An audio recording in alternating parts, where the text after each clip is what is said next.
ပါမင်္ဂလာပါမင်္ဂလာသမီးဆိုင်ရာပြောဝင်ကနေပြန်ကြိုဆိုလိုက်ပါတယ်ယခုတစ်ခါမှာတော့ပြပချင်းမိချက်လေးကတော့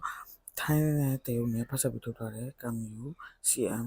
12000 အေးဖြစ်ပါတယ်ဒီမိချက်လေးရဆိုရင်ဝက်8000 8500ထောင်းမှာဖြစ်ပါတယ်ဒီမိချက်လေးရဆိုရင် start နူလေးဖြစ်သွားမယ်တော့လည်းနူလေးဖြစ်သွားမယ်ပြီးရင်စာ1 element လေးပါမယ်enjoy နဲ့ပြရမီလေးပါမယ် circuit breaker လေးပါမယ်နော် circuit breaker ပါရဲဆိုတော့ Realme တို့ရဲ့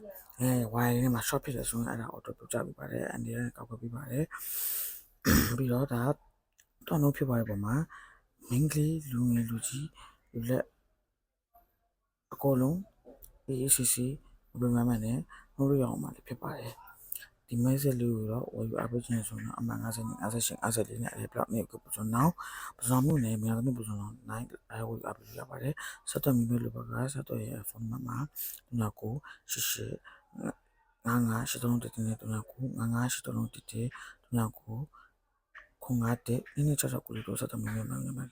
အဲ့လိုပဲမြန်သမီးမှာအထူးပဲကြည့်ရှိပါတယ်ဈေးမှန်ပစ္စည်းမှန်ရရှိဖို့မြန်သမီးမှာဝယ်ယူကြစို့